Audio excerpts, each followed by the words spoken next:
Breakdowns.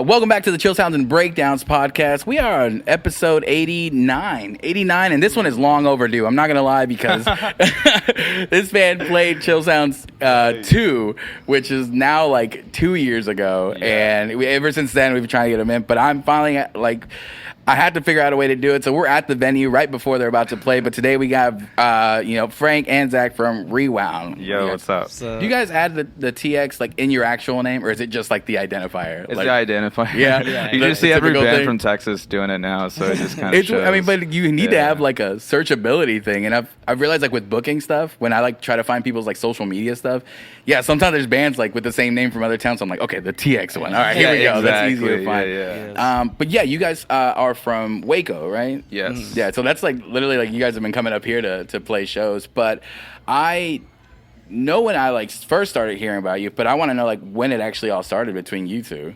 It started whenever I saw Zack wearing a Disturbed shirt. No. What? No. I gotta correct something here. Okay. Because I literally found this shirt when I was going through all my old shirts. Oh, no way. That's cool. It was a Megadeth shirt. It was a Megadeth. Oh, Megadeth? It was. Yes, I remember it was now. Megadeth. Yeah. And that's what gave you. And we were in junior high. Yes. Like, I think I was like either 6th grade or something like that. I think you were a 7th grader and I was Oh wow! an 8th So this grader. goes back to middle school. Yes, Yeah. Damn. Okay. Yeah, and he was the biggest poser in the world Yo! because he was acting like he just thought Megadeth was Megadeth, so yo, cool. that's the coolest. It's because I play Guitar Hero, and I was like, I know something from that. I know band. Symphony of Destruction. Yeah. Yeah, I'm a fan. Yeah.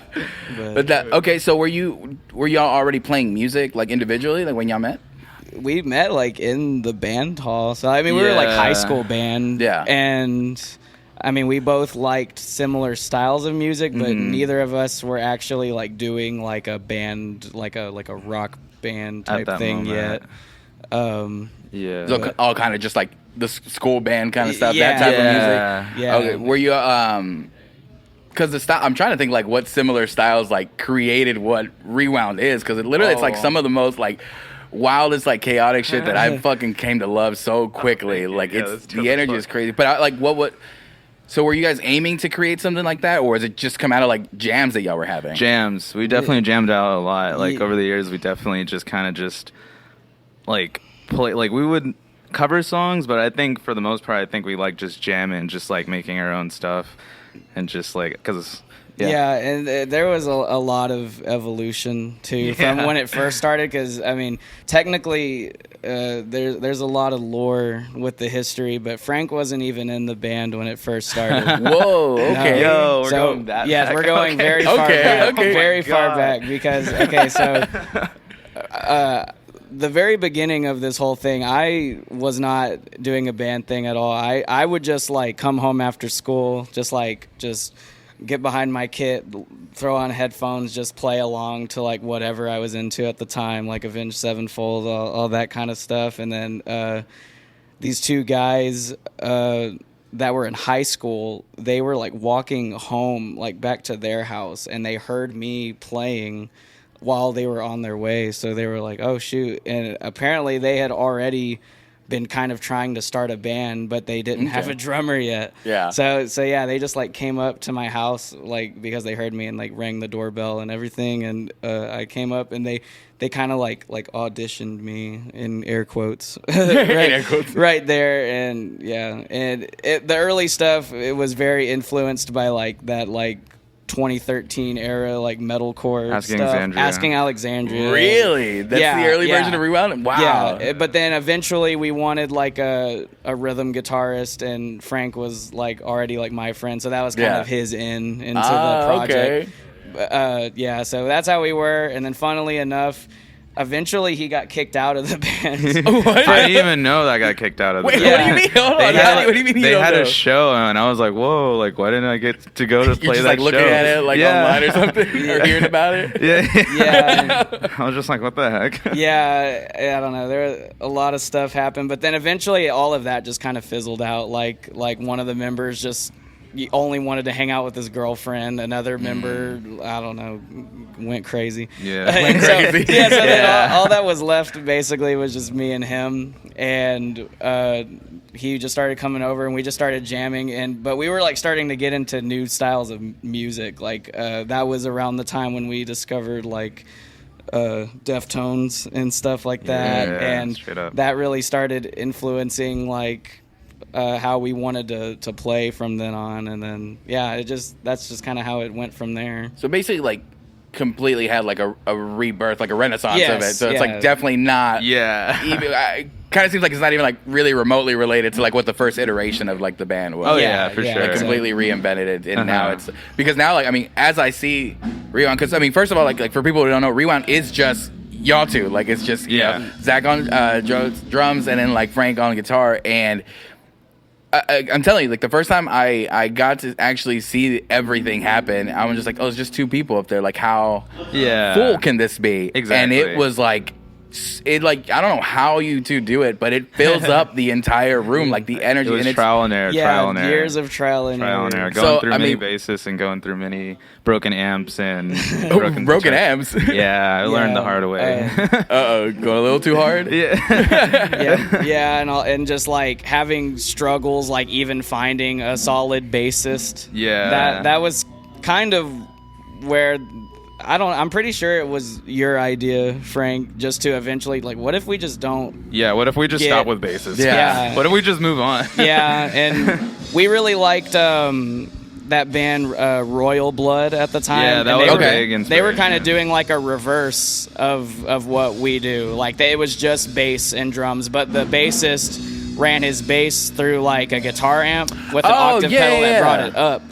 And so we were just like, what if we did like the opposite? Like took a guitar, ran it through an octave pedal down through the bass amp, and then it was just kind of slowly tweaking that over a lot of shows of sounding like shit. Yeah.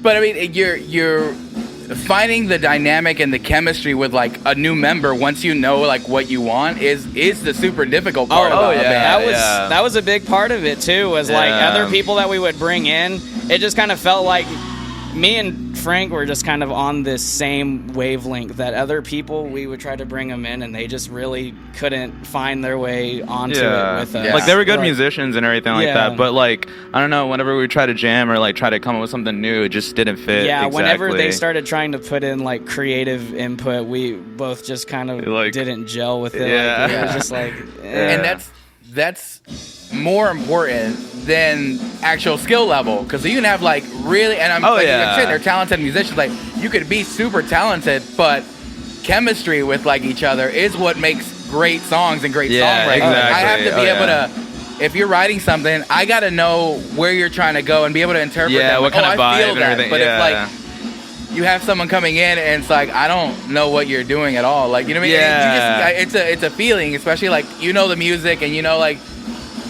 and I've had that, because I even had that with like when I was in a band, I had like a member that would write stuff that I was like not feeling, but we still had the chemistry to where I trusted it. It was like, okay, maybe I just need to wait, you know, and I need to like write it out, but we had that like relationship to it where like it was like, oh, I don't know how to write to that, but like let me wait because like I trust them. Yeah, and like stuff eventually like that. So, we'll get back to that type. But it's hard to do it, especially with a sound like of what y'all like have built. It's I think that would be very difficult to find like somebody to like come in and just step in and be able to get it, you know. Oh yeah, yeah, for sure. Which I think is even like something I've spoken to y'all before about like recording, because there's like I think there's only like the one song, and it's not even that's not even what Rewound is today, like right. Yeah. But I mean, I completely like understand it. I mean, it infuriates me because I can't like. You want to hear those songs? Yeah. But trying to find somebody, the right like people to work with to make that sound what you hear when you hear it live and translate that to like a recording is super challenging. Like especially for y'all, because one of the big things with your music is like the energy in it. So that's going to be the hard translation, at least in my eyes. When like I was talking to y'all before and y'all mentioned that, I'm like, no, that makes sense. Like that makes perfect sense. Is that something like y'all have like actively been looking at, or is it kind of like just been the struggle overall? I mean, Yeah, it's definitely something. I think the problem is that we're both kind of perfectionists, and like we want to make sure that we have everything like 100% down before we like commit to like, all right, we're gonna go to the studio and like lay all this down, because we have experience with not being like 100% prepared and then just going into the studio because we get like too excited. Yeah. And then the final product ends up not being something we're 100% proud of. Exactly, yeah. So I think trying to avoid that. And also, we've never recorded more than one song at a time. So it's like, if we do that, that's something else too. The process of recording an entire like project together. Yeah. I remember when my band went into record, we recorded twice, but the one time we were like, oh, we're ready like to record whatever an EP we were doing, but we were not. So we got so, I always bring up the story, but we got so lucky that the guy that recorded us charged by the song. Oh, and not that's by cool. like time. That's cool. Because he probably regretted it. I'm not gonna lie, because like on vocals, like that was me. I spent like a whole day, hours, like doing one song and didn't finish it. Like it was like that much of a rough rock because I wasn't ready. I didn't know. I was never warming up before. Like I was like ready to record. I'm like, I can do because I was like screaming and singing. I'm like, I can do both of those the same day. It's fine. And then I would like not scream right or not sing right and like all this like crazy shit. And even like our drummer especially, like we were, I guess the most general term was like metalcore stuff. So it's like, that shit needs to be like super precise and on time. And he was like not ready for that. So we literally, he was trying drums and we were like, he's like, I don't know what we're going to be able to do like live drums. Like it got to that, so we weren't ready for like all these things. So being prepared is like a giant like thing to be like for the studio to make it effective, like to be like, ready to do it. It's definitely nerve-wracking too. I'll say that. Do you think the songs are still like building and changing, or like is that like another part of it? I mean, some of them are still evolving more than others, I would say. There's some that are like, I'd say they're pretty much there. I mean, there might be a few things like once we got into a recording space where we'd be like, oh, what if we threw this little sample here or this like background keyboard MIDI whatever. But there's definitely some that are still like, and I think we're also still in the process of like, as we get older, we kind of start like there's certain songs that we're just like, well, is this really like, does this really still fit in with like what we're going for now? And like sometimes we can maybe alter the older music to kind of make it fit, and then other times it's just like, I think at this point we might as well just scrap it. So let it go. So I think that's the problem that I see in like because my roommate's one of them, like DJ's one of them, where it's like he's been writing a solo project for like ever, but he's the same way. He's like the perfectionist.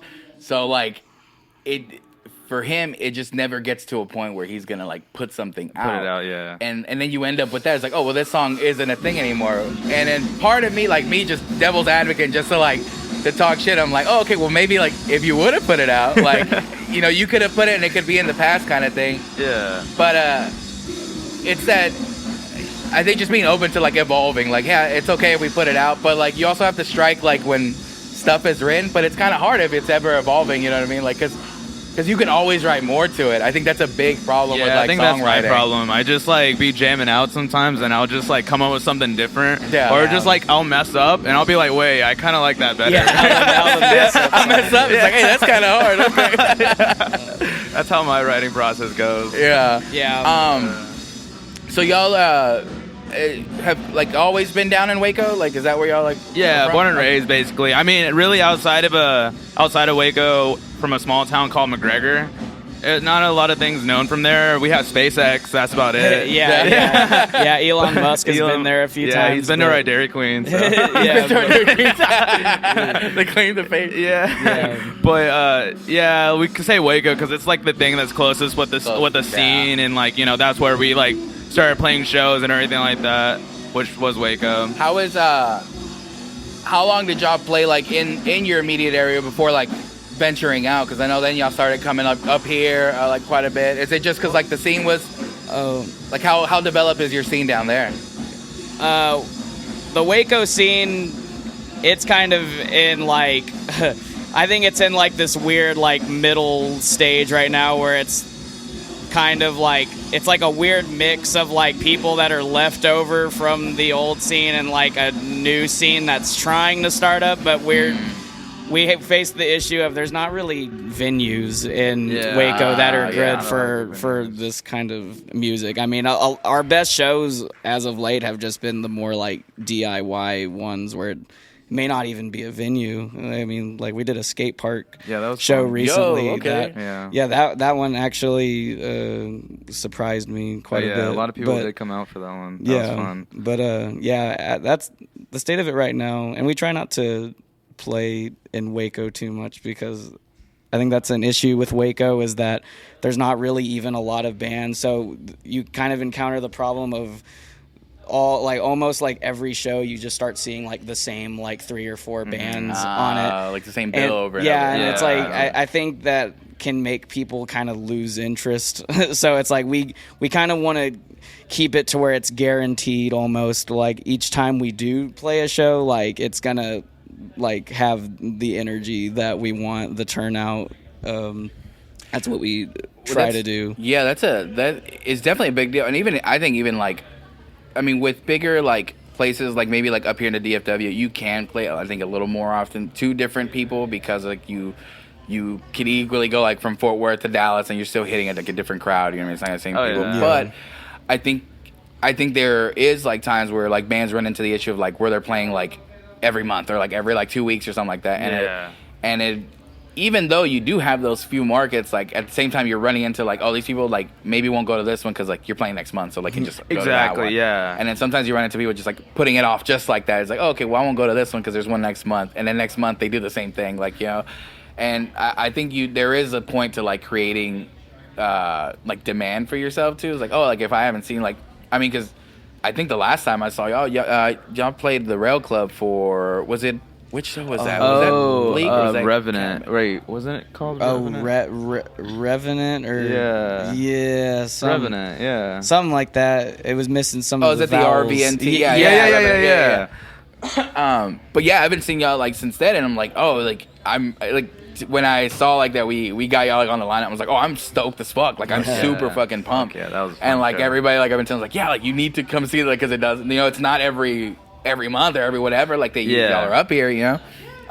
But it does create that sort of like drive to like see, you know. But I think there is I think one exception to the rule, and for me that's like the hardcore scene, because like as far as up here, like I've seen those bands play like almost once a week, and they're still pulling like a ton of people. Like, the hardcore scene, and the energy like goes just as like nuts as like they go to all of it. And I'm like, they're the ones that I'm like, they're consistent. Like they can be as consistent as possible.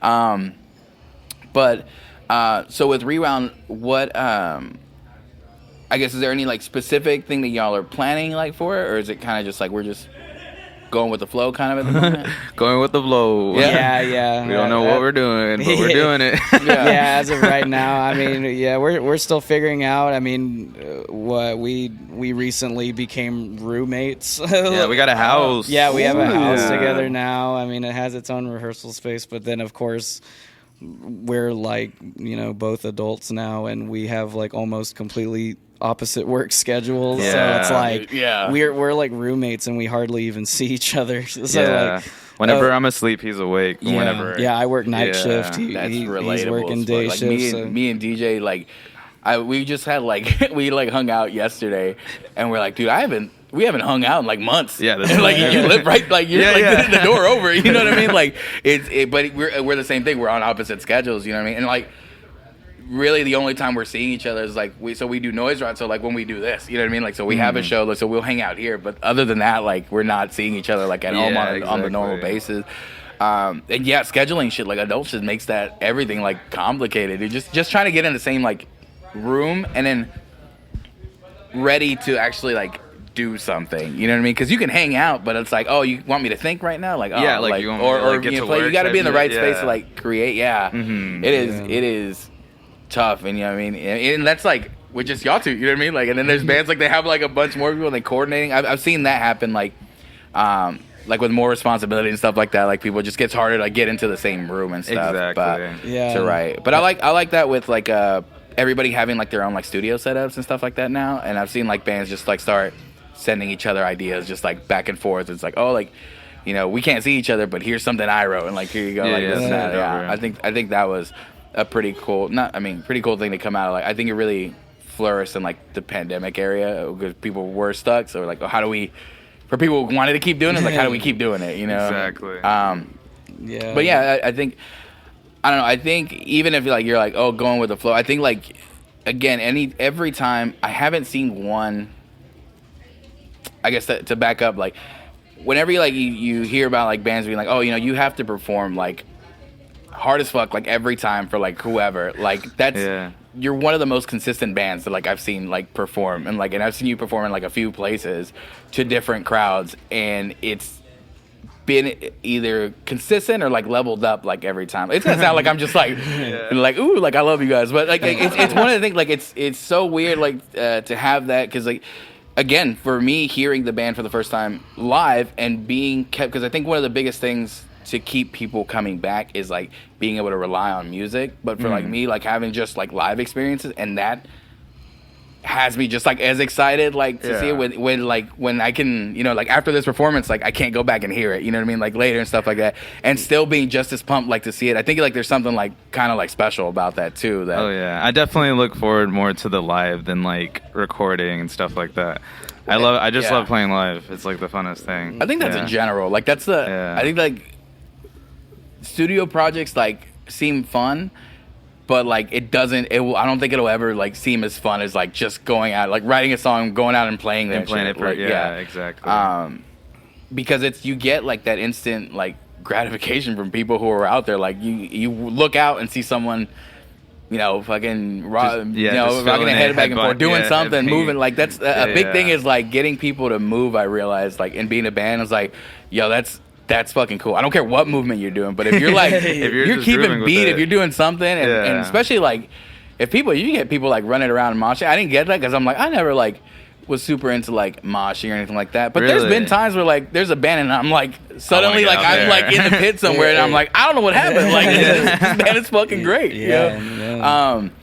Is there any like bands like that like have that you feel like that strongly about, as far as like did you take influence from that type of performance from a few bands? Maybe not musically, but bands being able to have that energy like on stage. I definitely used to watch like 68. Do you know who's 68? Okay, yeah. I used to like watch 68 because like they're a two-piece too, and the way that Josh would just play guitar and then also sing and like just go crazy like made me like you know feel good. And then also at the drive-in. At the drive-in, okay. Yeah. Like, you know, they're not even playing their notes right. but they're like going crazy, and they show off like how crazy, you know, they go on stage. And I love watching them on YouTube and like getting that same vibe and that same feeling. Yeah. I think like for me playing live, my answer might be kind of lame, but I think I get a lot of my influence from Dave Grohl's drumming. Okay. Because his style is just basically just hit as hard as you can on like almost every fucking note. You know? Like, and you're like, and the energy just naturally just comes through, you know, like to the audience. I think like if you're just giving it like 100% like the whole time, hitting hard as fuck, I think that energy kind of channels through the people watching. I think that's one of the strongest like really like tools a band has to captivate people, more than like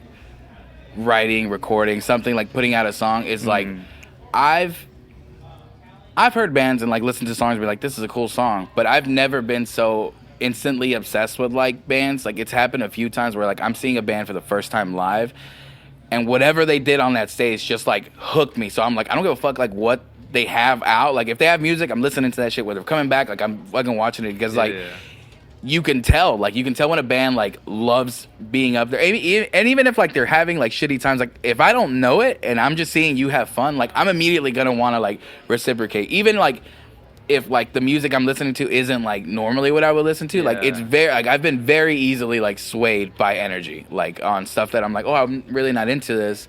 And maybe like if I'm listening to it, like if I'm streaming something or listening to it, I maybe wouldn't give it the chance. But live, if you're like, it's a whole different. If I can world, see it, you can win me over with a live show like very quickly. Like it's so fucking dope. I forgot who I saw last year. I saw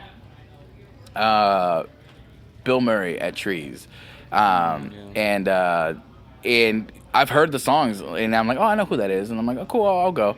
And it's always like this, lyrics wise, like it's all like depressing and shit like that. It was one of the most fun shows I've ever been to in my fucking life. Like they played at Trees. Wait, Bill Murray's a band? It's spelled like one Bilmuri. Oh, it's not actually Bill Murray. No, not actual Bill Murray. I saw Bill Murray doing stand up. And it's shit, and they hit that punchline. I was like, fuck yeah. Yes. I was like, Ghostbusters, bitch, let's go. I was like, hey, I even like Garfield.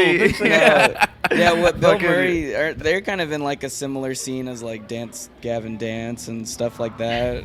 Maybe no. Kind of, but like not musically, but I don't circle know. wise, yeah. I forgot who they played with that show, but. Yeah, like, again, like, energy-wise, like, again, this dude, literally, one part of it, he's talking about, like, yeah, like, the project started because, like, I was suicidal, and, like, all these songs are depressive as fuck. Like, and I'm telling you, it's literally, like, the funnest thing, like, I've ever been to, and I'm like, that's fucking cool. Like, you turning, like, these depressive-ass songs into, like, a fun party vibe. Like, how the fuck, like, do you do that? I was like, it was great. Yeah. But that was definitely, like, one of those bands where I'm like, dude, like, this is, like, one of the best shows, like, I've seen. But, again, it reflects, like, how do you feel up there, like when you're playing? And I've also had bands that I've liked, gone to see them, and I'm like, dude, they do not want to be here. You know what I mean? And you can tell, maybe they don't say it or whatever, but the energy is like, dude, like. And I was wrong one time. Apparently, like they were like excited to like play the show, and I'm like, well, you need to do something, man, because like that's like, up there, you look like you fucking hate it. Like it literally, I was like, you don't want to be here, dude. But then I've seen them play consistently, and I'm like, oh, you look like that all the time, and I'm like, that doesn't reflect like your music. I'm like, I was like, yeah, man, you need to flip this around. You know what I mean? Especially because I'm like, I really like that band. I was like, come on, bro. Yeah, but like that, live shows is definitely like something that like I've come to like hold up really high and like value like a lot, like as far as like from a band standpoint, like that's one of the biggest like I don't know what you would call it. I'm not a judging platform, but it's like that's the easiest thing I hold the highest. You know what I mean? And it's not one like of the things you look at as, for a band. It's just if you got to look like you're having fun, so that I want to have fun like with you, because that's what keeps me coming back to like certain bands and certain shows. You know what I mean? So you were saying like Rewound's like kind of like evolving, well, the sound keeps evolving and stuff like that. You think it's staying in the same vein and just progressing in that vein, or do you ever think it's gonna take like some wild ass turn? We're gonna do techno. Who knows? Maybe. I think it's mostly staying like in the same lane, but yeah, just progressing in that way. I mean, I guess like in recent years, like kind of more of like the newer wave of hardcore, like kind of getting influences from that, I guess. And yeah, but just kind of incorporating that into what we've already been doing. I definitely feel like it kind of goes with what we're listening to, because when we were younger, we like Zach said, we used to like jam out to Deftones, and that was like our band that we like really related to, and like would play songs together with. And then now like we kind of have our own different kind of like music interests, and so I think we still bring in different things to the table when it comes to like doing stuff. Does like it cause a lot of like discourse because of that? I like, think is it more headbutting than it is like progressive? There's definitely been some rehearsals where it's like, I don't know, it's weird because I mean, I think we both have a good understanding of what we want like our sound to be, but yeah, there are definitely some times where it's like one person will bring up an idea and the other person's just like, I don't know, man. Like, I don't. Is it that polite or is it like aggressive? Like if I can use like a specific example, there was one song that we'll probably play tonight, I think. But I like that. We'll probably at play one it. point, yeah, we'll play it tonight. But there was one part where I really wanted there to be like this part where it was just like this crazy like blast beat with like almost like black metal like sounding chords or something. Gotcha. And we were doing it like that for a while, and then one practice Frank just comes and is like, I don't think. No, you said. You said I don't think we're ready for this. Yeah, yet. I was like, I don't think we're ready. Because like I was listening back to it, and I was like, yeah, like we could try to do that, but I don't think we're doing it. Yeah, and I mean, we're trying it, but we ain't there yet. And like in the moment, I was definitely very like defensive and like really wanted to keep it. But then what we did with that section instead, like, and then like. It always just takes time. I think it's like maybe in the rehearsal you might be dissatisfied, but then like you go back and you listen to like the little shitty iPhone recording of the thing that you came up with in its place and kind of listen to it over and over, and then it starts making sense, and then you're like, okay, you know what? I don't miss the old thing too much. I don't miss the blast beats anymore. I think especially like having like a dynamic like what y'all have in a friendship for as long as y'all have. So like, is that if something gets brought up like that, yes, it'll hurt a little bit because like, oh, it's yours. You know, like I made something and someone's trying to kill it. You know what I mean? Like, or like even if it's an idea. But because of like I think like the dynamic y'all have built, eventually you're able to see like, well, he's not saying it to be a dick. Like he's saying it like because it's at the end of the day like you want to make a good song. You know what I mean? Like that's the whole goal. Like, and that's what like I think early on, like when I was playing in a band, is that's what we didn't want to understand. Like we thought every like thing like that was like someone talking shit to talk shit, and sometimes it was like so it was like a trust issue. And then once we built it, I was like, okay, like so sometimes people have to get over, and then like. Then me, like, because I would write lyrics, like, I wrote some lyrics, and I'm like, this was cringy as fuck. How did it get past y'all? Like, you know what I mean? Like, that's the biggest fear. So, like, so, like, after that, I'm like, yeah, if you hear something, like, you need to say something. And it became more of an understanding. You know what I mean? Like, oh, okay, you're not being an asshole, you know what I mean? We're just trying to write good music, you know? Yeah. And I think y'all do a hell of a job, because, like, again, like, your music is definitely super captivating, and honestly, like, I look forward to the day that I can finally hear that shit at home, and it sound like what y'all want, because I understand that completely. Like coming from like being a musician and recording and something coming out not like the way I wanted it, and that's something for me. Like I don't think it was as intricate as like what y'all do, and like I think y'all would like need something so that it does capture exactly like what y'all are about and like what the music makes people feel like when they see it live. At least it's close to it, you know what I mean? Because it's gonna be hard to take that. But I think it's gonna be fucking awesome, dude. I think it's ready. Yeah, so. When it comes out, I'm waiting. I'll be waiting, you know, till whenever, dude. I'm still. But I know y'all are gonna play here in a second, and we got another band about to come up. But I want to thank you guys for doing this. Maybe like another time we can set up a different thing so we can like do a longer one, and then like at the actual like setup and stuff that. But thank you so much for sitting down today. I appreciate it. Rewound TX on everything, right? Rewound TX, episode 89 with Frank and Zack of Rewound. Find them on everything, and we will see you guys next time. Thank you.